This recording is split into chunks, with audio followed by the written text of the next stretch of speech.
Hello, and welcome to my channel. I'm Mandy Grace, author of 10 novels so far. Welcome to week 2 of Camp NaNo, which is also vlog 9, I believe, of rewriting my dystopian trilogy, and vlog 50...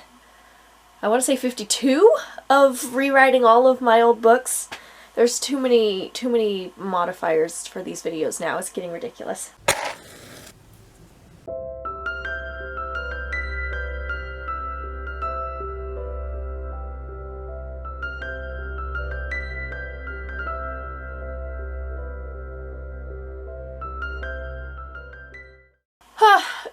It's Monday. I'm a little behind because this past weekend was Easter weekend. I really did no writing whatsoever.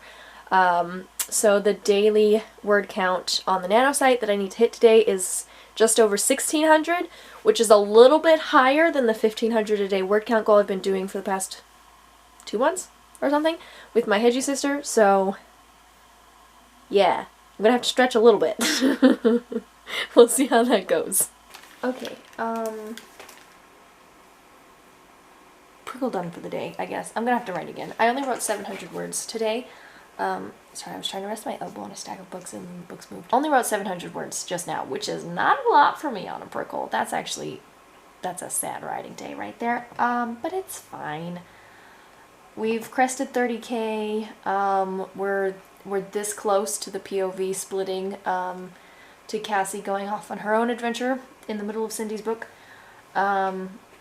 I'm really struggling, you guys, which is why I only wrote 700 words, because I don't know what to do with Cindy, you guys. Okay, she's very sweet and like giving and like she doesn't need things to be done her way kind of person, okay? But also she doesn't do anything. Okay, so I used to hate, despise, loathe when my sister would read the original versions of these books and she would describe Cindy as a doormat. I hated that. I was like, no, she's not. She's not a doormat. She's just sweet. And now I'm like reading it and trying to rewrite it and I'm like, oh my gosh, she's a doormat. She doesn't do anything. Everything just sort of happens to her and she's just sitting there doing, there's no agency, there's no choices being made, there's nothing. She's also not really feeling anything in the original book, except for sadness that her boyfriend is gone and fear because Cassie's going off on her own adventure and Cindy doesn't want to be left to her own devices. Those are her only two emotions. Sadness and anxiety. So, yeah, I don't know what to do with her because I've been trying to give her more of like a personality this time around, which has been fun up until this point, except now there's been some growing tension between Cassie and Cindy, which in the original book did not exist because Cindy would just go with the flow and literally never had an opinion about anything. But now Cindy's an actual person who does have opinions. She's willing to give way to other people more often than not, but she does have opinions, and right now her opinion is starkly opposite of Cassie's. And in the original book, nothing happened. Cassie just made a decision and Cindy was like, okay, I guess we're doing Cassie's thing. And in this book, I don't know what, I don't know how much of a put her foot down Cindy would do. Because I'm giving her agency, but I also don't want to change her character. She's still this sweet person who's dependent on Cassie. She just also has her own thoughts and feelings sometimes. And right now, her thought is like frustration that Cassie is being an idiot and not listening to reason and making this choice that she's making. And I don't know if they're gonna fight or not. Like, nothing happens in the original book. We go from like Cassie making this decision to the split perspectives. Cassie goes off on her own adventure. And now I'm like, I don't know. I feel like before we have the split POV, this tension needs to come to a head, which she can't just leave. I mean, she could. I don't know. Would Cindy just hold on to it, though? And also, Cassie's fairly good at reading her sister. Would she not notice that she was getting angry? I don't know. So I was debating and also kind of avoiding coming to a conclusion about what to do with this tension, which is why I only wrote 700 words because I was writing slowly, so I didn't have to make a decision. So that's where we're at today. Yay. Thursday's update. Yeah, I haven't brushed my hair today because it's one of those weeks, you guys. Anyway, I just finished, just finished my prickle, that I host. And I crested 1,000 words, which I'm really happy for. Guys, 1,000 words on a prickle is like my average on a day when I'm not really trying that hard. You know, I just write 1,000 words. But this week, that has not been the case. Yesterday I wrote like 680 somewhat. Wait, I could look it up. NaNo site is open right this minute. Let's see, shall we? Yesterday I wrote 689 words. Not on my prickle. I actually did that on a random extra prickle after Bible study last night, because it's like, there's no words, I need words. Anyway, and the day before I wrote 754 words. Yeah, definitely struggling with this last chapter before the split going to Cassie's perspective, because I don't know what I'm doing with Cindy. And now at this point, I don't know, with the building of the tension and everything, I don't know if I'm making Cassie, no, wrong kid, Cindy, too similar to, what's her face? Yeah, she's getting, listen, the balance between giving her agency and like she actually has thoughts and feelings about things, right? She's not a wet blanket who does nothing. Wet blanket, that's not doormat, that's what I was, anyway, whatever, it doesn't matter, however you want to describe her.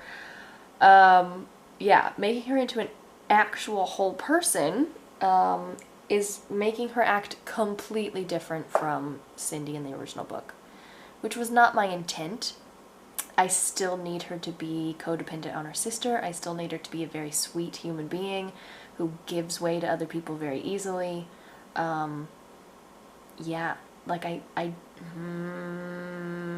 think I'm going too far, which is why I've been struggling, or at least part of why I've been struggling. There's also been like, I've been very tired, and like the littles have been interrupting rest time, which is like my prime time for writing. So there's been other things as well, contributing to the lower word count. But a large part of it was that I am struggling in this chapter because I'm transforming Cindy, but I think I'm transforming her into something she's not supposed to be. Like, I'm going too far. I like the tension. I like that she's frustrated with things that Cassie's doing, because Cassie's very impulsive and doing stupid things. And I like that Cindy can see that, and it's not just like going along with whatever Cassie says. She's like, yeah, no, we had a plan that was actually fairly strategic and intelligent, and you just want to ignore it and go running back to this place where we escaped without a plan, without resources, without backup of any kind. Are you insane? Yeah, I like that Cindy is feeling things about Cassie's stupid decisions, but I don't know if I'm taking it too far.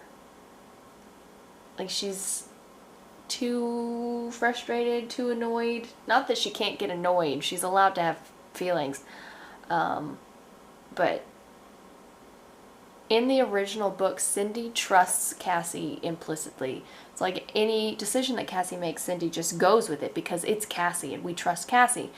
And this is like the exact opposite of that. So it doesn't feel like Cindy. But also, I don't know. I don't want her to just go along with whatever like she does in the original book. I want her to be a person. But I don't know what to do, you guys. I don't know what to do. Also, part of it is that while I've talked through the Enneagram with some hedgy sisters a couple times with regards to this book specifically, I don't feel confident in Cindy's Enneagram type, so I can't like fall back on that and be like, oh, this is how this person would react to things, or you know, what their behavior would look like based on their core fears and desires, because I don't know. I have labeled her a 2, but I'm not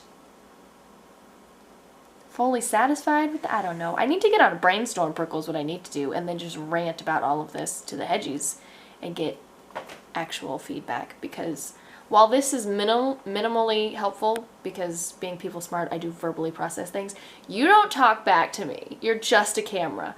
So it's really hard to bounce ideas off of you. Anyway, I can never get around to the brainstorm, Prickles, though, because, well, two reasons. One's the evening, one's I don't have time. Like last night, I was at Bible study. And the other one that happens during my regular prickle time, my brain goes, oh, I don't have to get on a prickle because I'm not hosting? Great, I'll take a nap. So I never end up going to brainstorm prickles, but I should.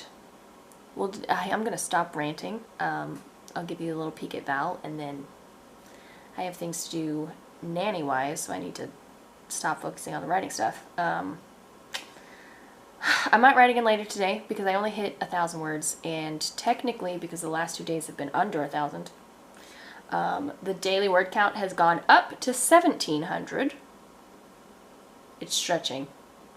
My plan right now is to do a 10K on Saturday because I have the weekend to myself. I'll be out of the house with the littles, so I'll just, yeah, catch up and write to my heart's content on Saturday.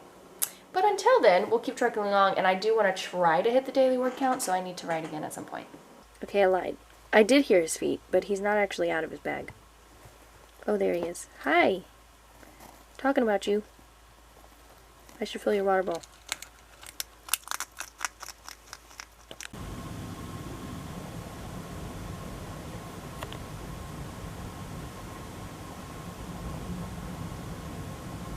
Okay, Saturday's update. This week was not spectacular in the writing. I mean, we started Monday with a 2,000 word day, which was great, and then we had 2 700 days, and then we had a day when we didn't write at all, and then we got like barely 1,000 words. So, not a great week. But it's Saturday now, and I intend to try and catch up a little bit on writing.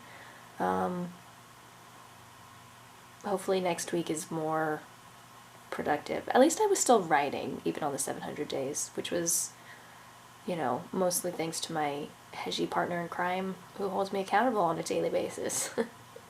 Because otherwise, there would have been 3 days without writing. So, yeah.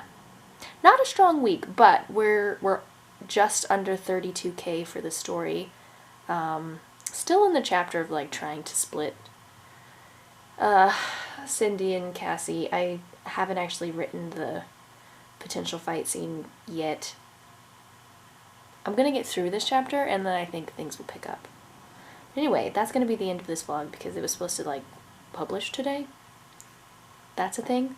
So, yeah, I'm gonna edit this together and make it the video. So that's all you get. Yeah,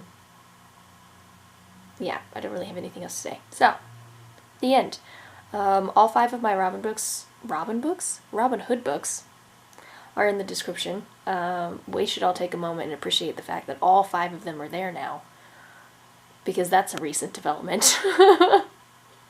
And otherwise, I guess I'll see you in the next vlog.